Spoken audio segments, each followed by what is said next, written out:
खबर शामिल करेंगे। बांग्लादेश की अदालत ने साबिक वज़ीर आज़म हसीना वाजिद को सज़ाए मौत सुना दी है। बांग्लादेश की साबिक वज़ीर आज़म शेख हसीना वाजिद को इंसानियत के खिलाफ जराइम केस में मुजरिम करार दे दिया गया। बांग्लादेशी अदालत ने फैसला सुना दिया है। फैसले में कहा गया कि शेख हसीना ने मुजाहिरीन पर महलिक हथियार इस्तेमाल किए। साबिक वज़ीर आज़म पर 2024 में तलबा तहरीक के खिलाफ क्रैकडाउन के अहकाम देने और वसी पैमाने पर हलाकतों के इल्ज़ाम थे। अक़वाम मुत्तहिदा के मुताबिक मुजाहिरों के दौरान 1400 अफराद हलाक हुए थे। अपडेट करेंगे आपको इस अहम खबर से। बांग्लादेश की अदालत ने साबिक वज़ीर आज़म हसीना वाजिद को सजाए मौत सुना दी है।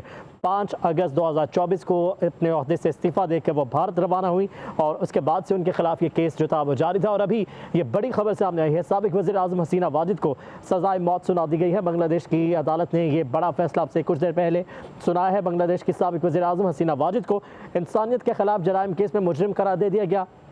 बांग्लादेशी अदालत ने यह फैसला सुना दिया है और यह भी कहा गया है कि शेख हसीना ने मुजाहिरीन पर महलिक हथियार इस्तेमाल किए। साबिक वज़ीर आज़म पर 2024 में तलबा तहरीक के खिलाफ क्रैकडाउन के अहकाम देने और वसी पैमाने पर हलाकतों के भी इल्ज़ाम थे। अफजा रिफत हुसैन ने हमें ज्वाइन किया है। माहिर बैनुल अक़वामी अमूर, बहुत शुक्रिया आपके वक्त के लिए।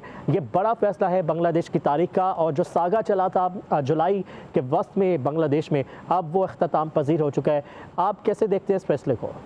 देखिए, फैसला बहुत ही तारीखी फैसला है क्योंकि इंटरनेशनल क्रिमिनल ट्राइब्यूनल 1 जो है, जो बांग्लादेश के अंदर वॉर क्राइम्स जो वॉर क्रिमिनल्स को प्रोसिक्यूट करता है, उन्होंने ये फैसला जो है वो मंजर आम के ऊपर वो आया है।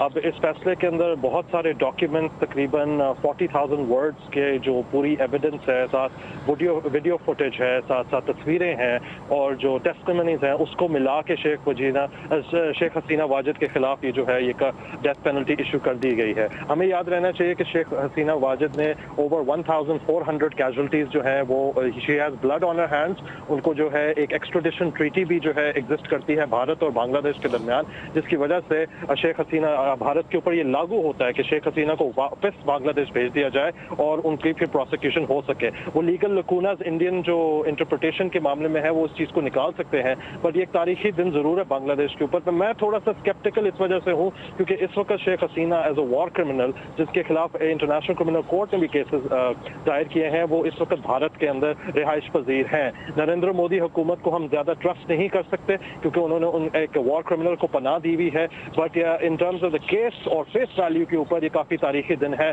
बांग्लादेशियों के लिए। हमजा साहब, हाउ विल इट वर्क के अभी वो दिल्ली में मौजूद है और किस तरह से उनको जो है वो वापस लाया जाएगा या उनसे नेगोशिएशन की जाएगी इंडिया से, मोदी हुकूमत से, कि वॉर क्रिमिनल उनके हवाले किया जाए? बिकॉज ये अभी जो फैसला आ चुका है कोर्ट से, अब इस पर इम्प्लीमेंट तो बायो को बाइक करवाना चाहेंगे वो लोग। जी बिल्कुल ऐसे है। देखें, एक्सट्राडिशन ट्रीटी के मुताबिक दोनों भारत और बांग्लादेश जो है वो स्टेक होल्डर्स हैं और जो रिसीविंग पार्टी है उसके ऊपर ये लागू होता है कि वो वापस जो भी इस तरह का वॉर क्रिमिनल है वो वापस भेज सकें। पर इस एक्सट्राडिशन ट्रीटी को भारत गलत तरीके से भी इंटरप्रेट कर सकता है। वो ये कह सकता है कि नेचर ऑफ द क्राइम को आप देख लें। वो ये देख सकता है कि जो हाई प्रोफाइल फिगर है और पॉलिटिशियन है उनकी एक्सट्राडिशन नहीं हो सकती। पर ये सारी मामला जो है, अब अगर हम ट्रीटी की एसेंस को देखें, उनके क्लॉजेस को उठा के देख लें, तो शेख हसीना वाजिद को वापस बांग्लादेश भेजना पड़ेगा, वरना वो इस एक्सट्राडिशन ट्रीटी की वायलेशन होगी। किस तरह से किया जा सकता है? जो बांग्लादेश है वो इंटरनेशनल अक़वाम मुत्तहिदा के तरफ जा सकता है, इंटरनेशनल क्रिमिनल कोर्ट की तरफ जा सकता है और अरेस्ट वारंट्स का भी वो कह सकता है। अब जाहिर बात है फिर भारत जो है बैनुल अक़वामी ज्यूरिसडिक्शन को तो कंटेस्ट नहीं कर सकेगी, क्योंकि इस वक्त मुझे जहाँ लग रहा है रियल पॉलिटिक्स के ऊपर जाए, रियलिज्म के ऊपर जाए, तो शेख हसीना का बांग्लादेश वापस आना जो है वो इस वक्त मुश्किल। माहिर बैनुल अक़वामी अमूर।